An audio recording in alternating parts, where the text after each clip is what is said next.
Всем здравствуйте! Всех приветствую на нашем канале, который посвящен вязанию крючком и спицами. И сегодня мы будем вязать очень крутой свитер, и причем вяжется он крючком. Хотя на первый взгляд может показаться, что это спицы, потому что это араны, это такая патентная резинка, но это крючок. И причем крючок 6 мм, и свитер вяжется просто мгновенно. Кстати, как вы думаете, сколько может весить такой свитер, связанный крючком? Он очень широкий, с объемными рукавами, у него достаточно высокий ворот, он у меня свернут в 2 раза. Прям поставьте видео на паузу и попробуйте предположить. Мне очень интересно ваше мнение, потому что я, когда увидела расход пряжи на весь этот свитер, я была немножко в шоке. Так, отвечаю на этот вопрос. Представляете, вот этот свитер в стиле оверсайз. У меня размер 42, рост 170, и я потратила меньше 350 грамм. Свитер очень легкий, очень воздушный, очень мягкий.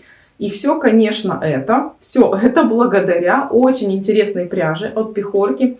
Я уже рассказывала, что вяжу этот свитер, рассказывала про эту пряжу, мои ощущения. Было у нас видео на канале, вот, кстати, сюда давайте я вам ссылочку поставлю. Кто не видел, можете зайти посмотреть.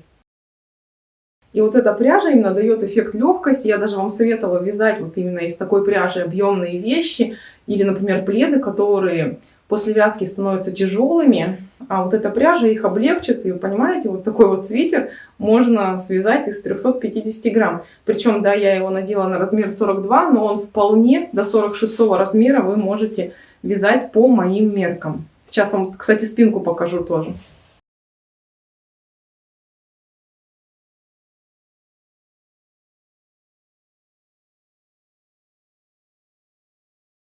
Ну, согласитесь, смотрится шикарно, очень в нем комфортно, он легкий, видите, он даже вот так прям лежит, да, таким шариком, пузыриком, его никуда не тянет. Носить комфортно, очень, кстати, теплая пряжа, мягкая и нежная. Так, теперь давайте поговорим все-таки о самом свитере. Вяжется он поперек, то есть все полностью мы вяжем поперек, даже рукава вот в таком вот режиме вяжем, то есть сверху вниз рядами. Этот свитер, он не реглан, но он вяжется без швов. Точнее, у него есть, да, такие швы, но они выполняются именно в процессе вязания. То есть у вас не получится так, что вы связали одну деталь, отложили, потом вторую деталь отложили. То есть все, нужно связали деталь, связали вторую деталь, сразу же сшили. Потом приступаем к вязанию третьей детали, четвертой. В таком темпе, в общем, идет вязание. Поэтому мы как бы на выходе, да, как при вязании реглана, сразу получаем такую уже готовую вещь, что ничего не надо сшивать, только ВТО и все готово. Это, кстати, очень удобно, потому что я знаю, многие даже мне пишут, что вот там связала свитер, он уже лежит там год, и все никак я не могу собраться его сшить, потому что многие не любят сшивать вязаные изделия. Так вот, как он вяжется? Наборная цепочка у нас тоже в интересном месте находится. Это вот боковой шов. Или точнее, так сказать, его нету шва, потому что мы набираем цепочку, вяжем несколько рядков, чтобы сформировать подрез рукава. Потом набираем еще одну цепочку на пройму и начинаем вязать вот так одновременно и половинку переда, и половинку спинки, то есть до центра. Затем в точности также вторую половиночку. Сшиваем обе половинки и только затем приступаем к вязанию ворота. То есть, не сшив обе половинки, вы не сможете связать ворот. В этом и есть удобство. Ворот тоже вяжется поперек. И он начинается сзади, со спинки. То есть мы связали весь ворот. И когда заканчиваем вязание, мы также вот столбиками все сшиваем. То есть все сшивается в процессе вязания. Все мы сшиваем сразу же крючком, то есть не обрезая никакие рабочие нити. Все в таком вот ровном темпе. Ну и затем, конечно, в конце, когда у нас уже готов перед, спинка, готов воротник, мы ввязываем рукава. Кстати, манжеты тоже все цельно вязаные, они отдельно не привязываются. Мы сразу же вяжем несколькими узорами. Допустим, вот рукав. Это такая имитация английской резинки, а манжет это имитация резинки 1 на 1. Я слишком не акцентирую внимание в этом мастер-классе на узоры, потому что мастер-классы по всем этим узорам и по аранам, и по резинкам уже есть на моем канале. Все ссылочки на эти узоры будут в описании. По ходу самого видеоурока я буду немножко об этом говорить, сильно не заостряя внимание. Во-первых, такой момент, что пряжа темная, такая пряжа пушистая, и может где-то не очень быть видно сам процесс вязания узора. Поэтому, если есть какие-то вопросы по вязанию узоров, смело заходим в описание под видео. Там есть все ссылки на араны, на английскую резинку и на простую резинку, которая как резинка, да, 1 на 1 спицами. Все можете посмотреть. Кстати, шов, вот я, да, недорассказала, он тоже такой декоративный. Он выполняется прям по лицевой стороне, он без рубчика, то есть шов такой вот стык в стык. Он выполняется соединительными столбиками, как бы таким колосочком. Я вам потом поближе покажу ракурс, чтобы было более видно и наглядно именно, как выглядит сам шов. И такие швы выполняются везде. Вот по рукаву он тоже шов декоративный идет. И по воротнику сзади тоже идет такой вот декоративный шов. Поэтому смотрится так прикольно, аккуратно. Но я вот просто уже влюблена в этот свитер. Надеюсь, вы разделяете мое мнение. Если это так, на что я очень надеюсь, очень жду ваших лайков, жду ваших комментариев, вообще любой вашей реакции на этот свитер. Обязательно делитесь этим видео с друзьями, которые увлекаются вязанием. Я думаю, им тоже будет очень интересно связать такой свитер. К тому же он быстро вяжется. И сейчас, да, такое время года, что можно обзавестись и новым свитером, чтобы было уютно, так тепло и хорошо-хорошо. Так. И еще, что касается кроя, немножко вам расскажу. Хоть это, да, такой свитер оверсайз, как бы кажется, одни прямоугольники, но нет. Здесь есть выкройка, здесь есть, во-первых, плечевой скос, чтобы свитер удобно именно сидел, чтобы его никуда не тянуло, когда мы поднимаем руки, чтобы он у нас не задирался, да, вот так вот, выше пупа, когда мы руку кверху подняли. Поэтому есть подрезы. И рукав, он является, вот линия плеча идет скошена, и рукав продолжение этой линии плеча. То есть у меня в рукаве по пройме имеются тоже такие убавления. У рукава, кстати, тоже необычное место начала вязания. Он вяжется вот как бы от плечевого шва. То есть сначала одна половинка рукава, затем вторая. И когда мы стыкуем сам рукав с проймой, мы выполняем убавление, чтобы рукав, он как бы не торчал, да, вот так вот, просто в сторону под углом 90 градусов к нашему боковому шву, а чтобы он тоже имел такую более анатомическую форму и был продолжением именно плечевого скоса. Благодаря этому свитер очень удобно сидит, то есть он нигде не морщится и его никуда не тянет. Так, сейчас мы с вами снимем все мерки. Я вам расскажу, как применить эти мерки в построении выкройки, чтобы у вас все получилось. Но если будут вопросы, то не стесняйтесь, обязательно задавайте их в комментариях. Я на них отвечу. Большая просьба тоже тем, кто свяжет этот свитер вместе со мной, делитесь своими фотографиями. Можете присылать мне их в личные сообщения. Ссылочки на соцсети также есть в описании под видео. Или можете к своим публикациям добавлять вот такой вот хэштег «Вяжу с Кэт рукодельницей», все буквы русские. Я с удовольствием всегда смотрю ваши работы, всегда их сохраняю к себе в подборке. Ну что, давайте начнем с построения выкройки. Так, показываю вам свитер поближе. Сейчас, кстати, покажу вот этот шов, о котором я рассказывала. Таким, видите, вот он колосочком идет. Начало у нас свитера из, так скажем, бокового шва, но его фактически нет. Очень классный стык у узора получается. Посмотрите, здесь даже не видно, что где вот здесь эта наборная цепочка. Можно разглядеть только по направлению косичек. Вот видите, вот здесь косички как бы вверх так галочками смотрят, а здесь вниз. Только поэтому можно определить, что вот в этом вот месте у нас идет воздушная цепочка. По рукаву точно так же у меня стык идет. Ее тоже можно найти по направлению косичек. Вот они, видите, косички эти. В одном направлении идут, а вот этот ряд в другом. То есть вот здесь вот имеется шов. Как я говорила еще, рукав является продолжением плечевого скоса. Видите, он как? Не вот так вот торчит в сторону, а он идет как бы вниз. И здесь вот тоже можно по косичкам вязания заметить, что видите, как уходит в сторону. То есть здесь вот тоже такой скос рукава, чтобы все удобно сидело. Перед у меня украшен такими аранами. А спинка, ну, как вы уже видели, спинка простая, без аранов, просто резинкой. Вот он по спинке тоже, вот этот шовчик декоративный. То есть это шов, он, понимаете, это получается без рубчика. То есть у меня по изнаночной стороне как бы ровное полотно, рубчика нет. И по лицевой. И благодаря этому у нас нету какого-то залома по шву. То есть тут свитер, как бы ровно полотно лежит, заломов нету. Рукавчик у нас фонарик, да? Видите, как манжетик хорошо стягивает этот фонарик. Здесь используются укороченные ряды. Их также хорошо видно. Вот видите, 2 ряда уходят в манжет косички. Одна косичка раз оборвалась, следующая опять уходит в манжет. Все это вяжется очень просто. Не бойтесь, все круто будет. Смотрите, тоже стык свитера и горловины. Он смотрится очень аккуратно, хотя горловина уже с передом и спинкой не цельно вязаная. Она отдельно подвязывается. По изнаночной стороне, конечно, можно видеть такой как бы шов небольшой. Но он абсолютно практически не заметен, этот рубчик. А по лицу вообще как будто кажется, что горловина цельно вязаная. Особенно вот по спинке. Смотрите, как смотрятся переходы. Очень аккуратно все. Так, давайте я вам сейчас расскажу немножко о том, какие вам понадобятся мерки. Подготовила я вот такой листочек с расчетами.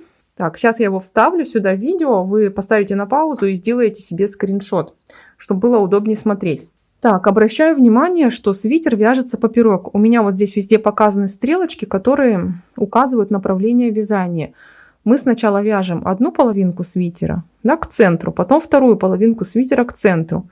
При этом мы одновременно вяжем одну полочку и половинку спинки. И затем у нас отдельно идет горловина, привязывается, и затем рукава.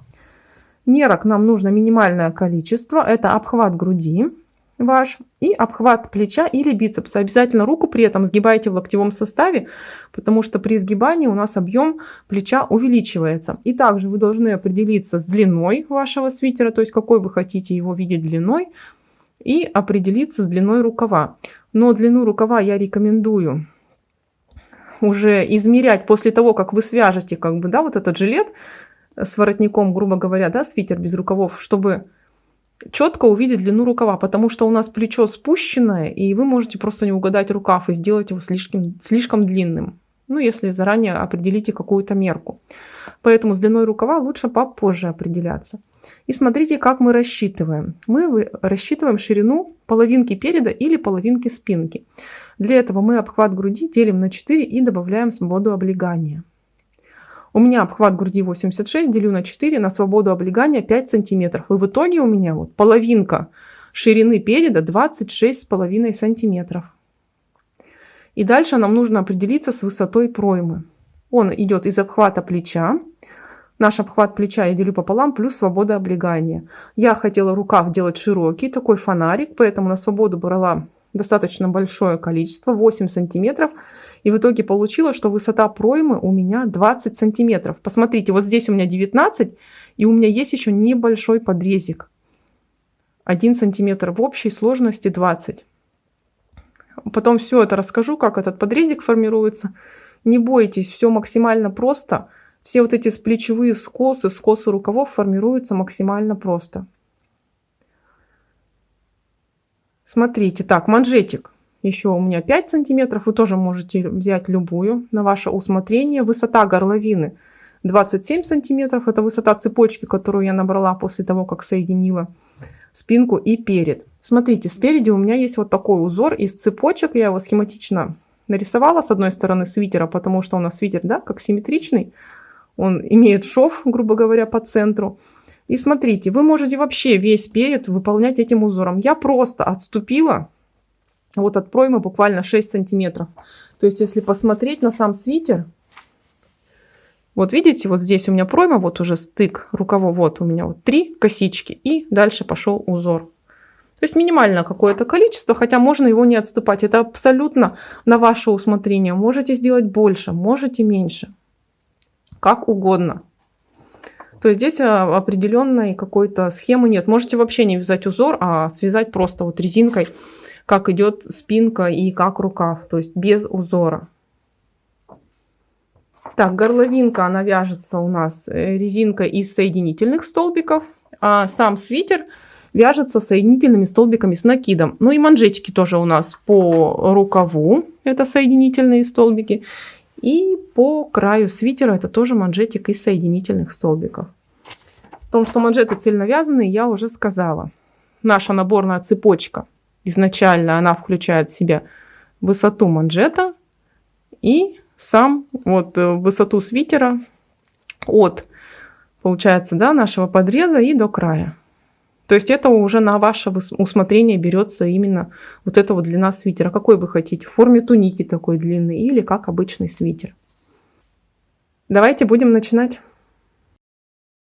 Начинаем вязание мы с бокового шва, и хвостик от рабочей нити у нас будет как бы в области подмышки или подреза. И сейчас мы будем набирать петли, которые будут соответствовать длине кардигана. Опять же говорю, от подмышки и до манжета по низу изделия. Набор петель будем производить сразу же столбиками без накида. Для этого мы выполняем сначала 2 воздушные петельки. Теперь я ввожу крючок 6 мм, первую воздушную петлю, вытаскиваю рабочую нить и провязываю только одну петельку на крючке. У меня получилась как бы воздушная петля. И затем я провязываю еще 2 петли на крючке, формируя столбик без накида. И теперь вот в эту вот воздушную петлю я ввожу крючок, подхватив ее обязательно за обе дужки петли.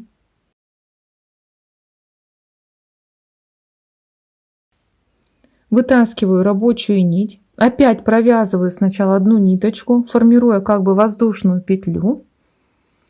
И затем 2 петельки на крючке, формируя столбик без накида. Опять же ввожу в эту воздушную петельку, подхватив ее за обе стенки. Вытянула рабочую нить, провязала воздушную петлю, в которую потом буду вводить крючок, и затем столбик без накида. И таким образом мы набираем петельки на длину нашего кардигана. Я наберу 40 столбиков без накида. Я связала уже 40 столбиков без накида. Это длина нашего кардигана.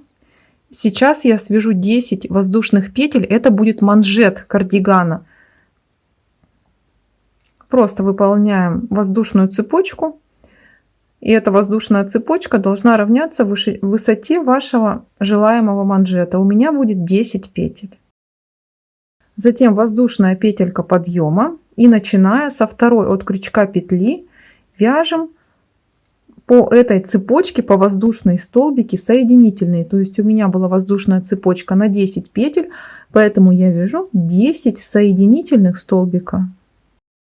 Я провязала 10 соединительных столбиков по цепочке. У меня случился узелок на пряже, поэтому хвостики. Кстати, если не умеете еще стыковать клубки пряжи без узелка при помощи крючка, то вот сюда добавляю вам ссылочку. Можете перейти посмотреть, очень удобный способ.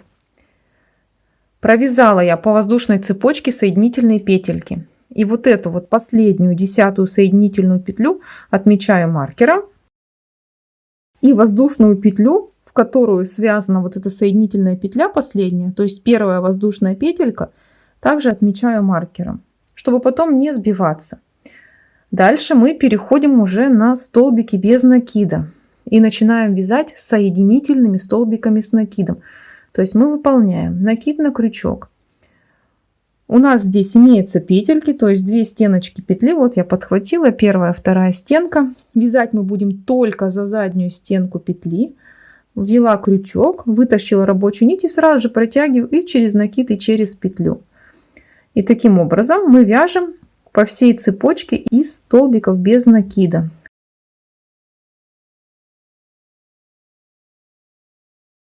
Я набирала 40 столбиков без накида, поэтому должна провязать сейчас 40 соединительных столбиков с накидом, подхватывая только заднюю стенку петли. Вот видите, я взяла петлю, у нее 2 дужки, и я подхватываю только заднюю.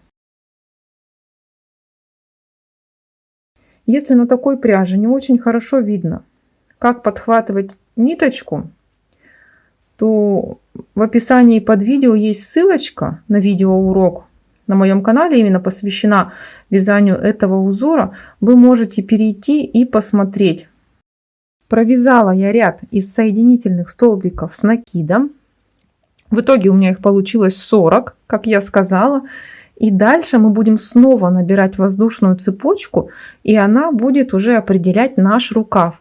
Количество воздушных петель нужно набирать нечетное, чтобы была одна центральная петля. я наберу 41 воздушную петельку.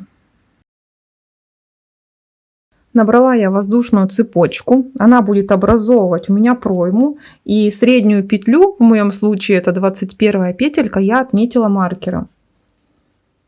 Вот хвостик от наборной цепочки, я как и говорила, что он будет у нас под мышкой. Дальше мы переходим на вторую сторону вот этой вот наборной цепочки, которую мы выполняли столбиками без накида. И точно так же продолжаем вязать соединительными столбиками с накидом. То есть накид на крючок. Вот здесь вот петля, мы ее подхватываем не за обе дужки, а только за заднюю дужку петли. И выполняем соединительный столбик с накидом. И у нас фактически такой небольшой даже образуется подрез возле проймы. Сейчас мы вяжем соединительными столбиками с накидом до маркера. То есть мы вот здесь развешали маркер, и после маркера мы должны будем перейти на соединительные столбики. Провязала соединительные столбики с накидом. Еще не сказала, когда будете формировать вот эту пройму, обратите внимание, чтобы воздушная цепочка не перекрутилась. Смотрите, вот уже дошла до петли, отмеченной маркером. Убираю маркер и выполняю соединительными столбиками дальше. Провязала первый столбик, его отмечаю. Всего у меня 10 соединительных столбиков. Я их провязываю за вторую дужку петли. То есть сначала мы вязали за одну дужку петли соединительные столбики. От нашей воздушной цепочки остались эти дужки. Теперь за вторую.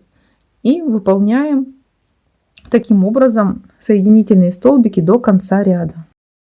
Я довязала ряд до конца. Теперь воздушная петля подъема. Разворачиваем вязание. Это будет лицевая сторона нашего изделия. Начиная со второй от крючка петельки, вяжем соединительные столбики обычные, подхватываем вот петлю только за заднюю дужку. То есть не как обычно за две дужки подхватывается петля, а только за заднюю. Вяжем таким образом соединительными столбиками до маркера. То есть это будет наш манжет по низу изделия. Я уже довязала до петли, отмеченной маркером. Убираю маркер, вяжу в эту петельку соединительный столбик. Он как раз получился 10. Переношу маркер на следующий ряд. Дальше буду продолжать вязать соединительными столбиками с накидом, подхватывая только заднюю стенку петельки. То есть мы все ряды, все петли вяжем только за заднюю стенку петли. И сейчас наш ряд будет очень длинный. Мы пройдемся с одной стороны наших столбиков без накида, да, изначальной нашей набранной цепочки. Затем перейдем на рукав, провяжем в каждую воздушную петельку рукава соединительный столбик с накидом, перейдем на вторую половинку и довяжем вот до красного маркера. А после красного маркера перейдем на соединительные столбики. У нас будет вот такой вот длинный ряд. Вяжем его до конца. Я довязала ряд до конца. И это у нас был лицевой ряд, то есть вот эта сторона лицевая. Сейчас мы опять же выполняем воздушную петельку подъема, разворачиваемся, вяжем ряд по изнаночной стороне. Вот эти места, которые отмечены маркером, вяжем соединительные столбики. Все остальное вяжем соединительными столбиками с накидом. За заднюю стенку петли все столбики выполняем. Сейчас мы вяжем изнаночный ряд и потом начнем вязать лицевой ряд, в котором я покажу, как выполняться будут прибавления для формирования плечевого скоса. Я довязала изнаночный ряд до конца. Сейчас опять же одна воздушная петля подъема, поворачиваем вязание лицевой стороной к себе. Посмотрите, как здесь выглядит стык рядов.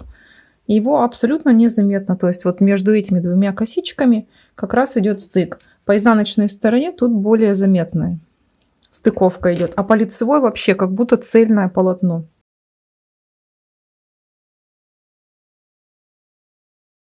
Сейчас мы будем вязать ряд по лицевой стороне, и в этом ряду будем делать прибавление для плечевого скоса. То есть мы сейчас вяжем, не дойдя до вот этого маркера, одну петельку.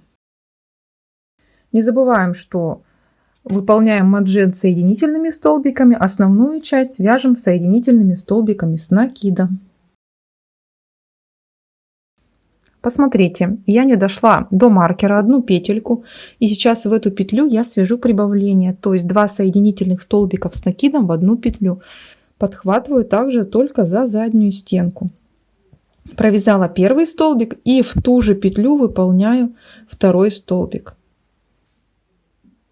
Затем вяжу петельку в петлю, отмеченную маркером. Переношу маркер на следующий ряд.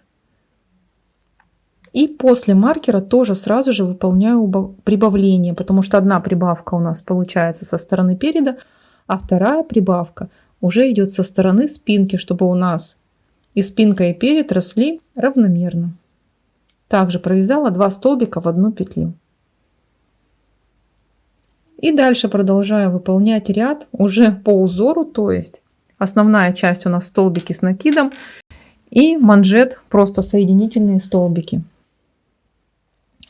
Такие прибавления мы будем делать через каждые 3 ряда. То есть вот сейчас я сделала прибавление в лицевом ряду, затем я провяжу изнаночный ряд, потом лицевой ряд, опять изнаночный, и только в следующем лицевом ряду буду вновь выполнять прибавление. Я вам еще рекомендую, чтобы было удобнее, вот этот ряд сейчас, где мы связали прибавление, также отметить маркером, чтобы потом просто будет удобнее вам вести отсчет. Фактически у нас вот прибавочные ряды будут вот через каждые вот эти 2 косички. То есть раз косичка, 2 косичка, и в следующем ряду, значит, нужно будет сделать прибавление.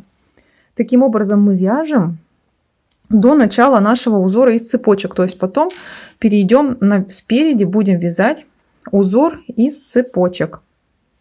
А пока вяжем в таком же темпе, выполняя прибавки. Не забываем, что прибавка должна быть и до маркера, и после маркера. Я уже провязала несколько рядов. Посмотрите, у меня получилось 2 ряда с прибавлениями. Я их вот так отмечала маркерами. И видите, прибавления идут как бы через 2 косички. И это у меня центральная петля отмечена, относительно которой я делала прибавление. Сейчас я буду вывязывать узор напереди из цепочек. Смотрите, я уже провязала манжет соединительными столбиками. И теперь приступаю к вывязыванию узора. Схема узора у вас сейчас на экране, и в описании под видео будет ссылка на мастер-класс по этому узору. Начинаем узор вязать с 3 соединительных столбиков с накидом. Вязать этот узор начинаем с 3-го ряда. Переходим на полустолбик с накидом, столбик с одним накидом и так далее. Вяжем согласно схеме, или переходите на мастер-класс, вяжите согласно видео мастер-классу. И смотрите, мы сейчас будем вязать этим узором весь перед до маркера, который отмечает вот у нас переход между передом и спинкой. Я выполнила первый ряд узора по переду до маркера, до центрального. Образовались вот такие волны. И я еще не уточнила, это ряд идет по лицевой стороне. Еще один момент. Пожалуйста, обратите внимание, на каком фрагменте узора вы закончили вязание. Например, вот я закончила 3 соединительными столбиками. Это необходимо для того, что когда мы начнем вязать вторую половинку нашего кардигана, она будет вязаться в зеркальном отражении. И если мы на этой половинке кардигана начинали перед вязать снизу, располагая раппорты узора, то на второй половинке кардигана мы начнем вязание переда сверху. И мы дойдем до маркера, до центрального, свяжем в центральный маркер, соединительный столбик с накидом и должны будем переходить на перед и вязать узор переда. И когда мы запомним, чем мы закончили вот здесь вот узор переда, нам будет на второй половинке проще начать. То есть я буду знать, что когда начну вязать вторую половинку кардигана, я должна буду начать перед с 3 соединительных столбиков и потом включаться уже в раппорт узора, для того, чтобы наши половинки были симметричные. Итак, теперь мы переходим на вязание спинки. Вяжем соединительный столбик с накидом в столбик, который отмечен был маркером. Опять же, переносим маркер на следующий ряд. В этом ряду у меня нет прибавлений. И дальше перехожу на петли спинки, и спинку я вяжу, не изменяя узор. То есть точно так же в каждую петлю просто провязываю соединительный столбик с накидом.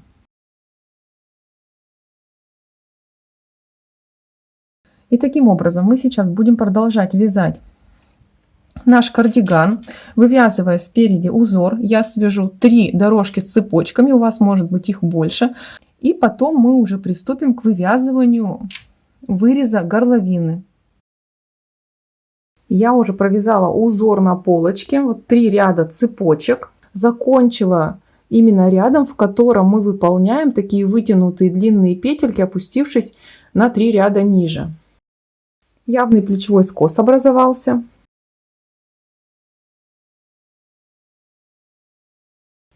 Всего у меня получилось сделать 5 прибавлений. И сейчас у меня, если считать вместе с манжетом перед, 76 петель, и спинка также 76 петель, и 1 центральная петля. Связала я 16 сантиметров, осталось еще 10, поэтому я приступаю к выполнению вырезов горловины. Я закончила вязание по спинке.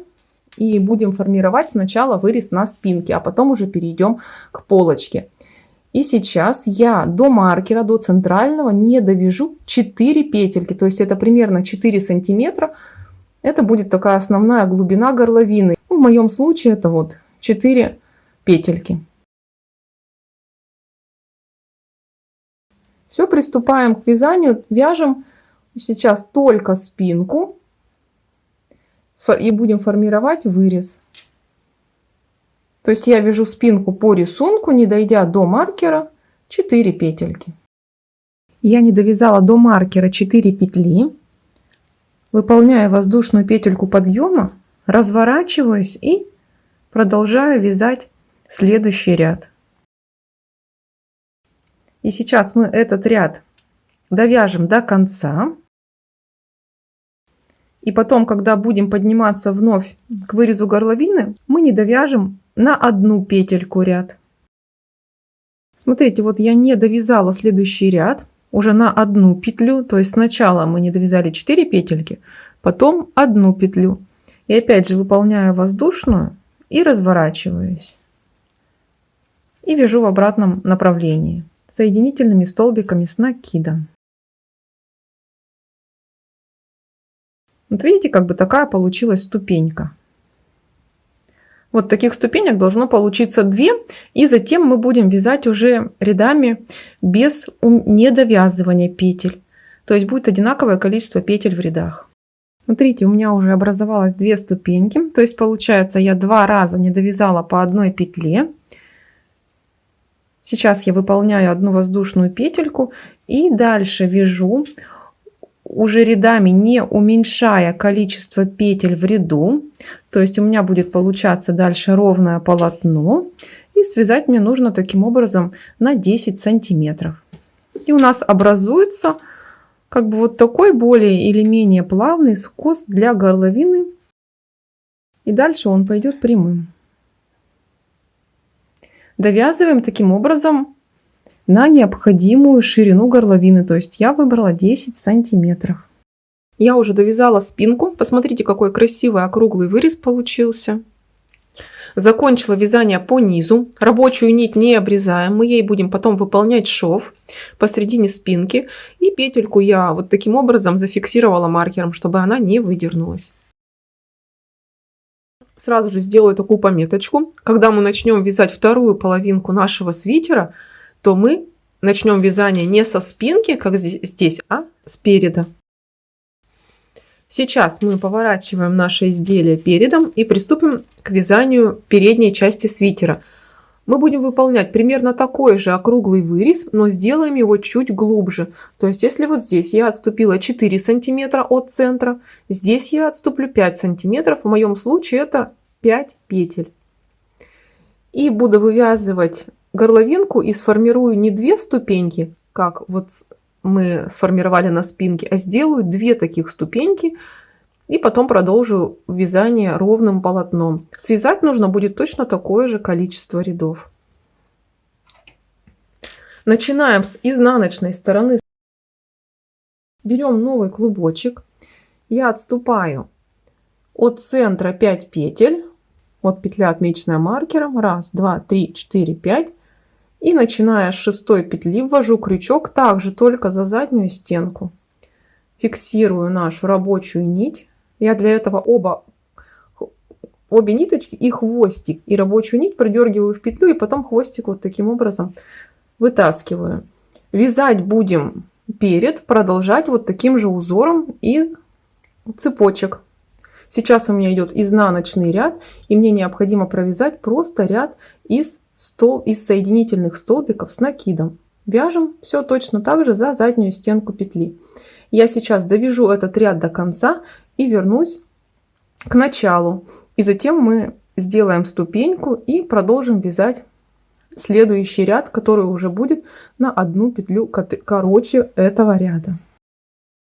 Я довязала ряд опять до верха.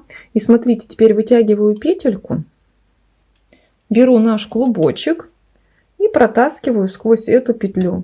И таким образом фиксирую петельку. Разворачиваю вязание опять изнаночной стороной к себе.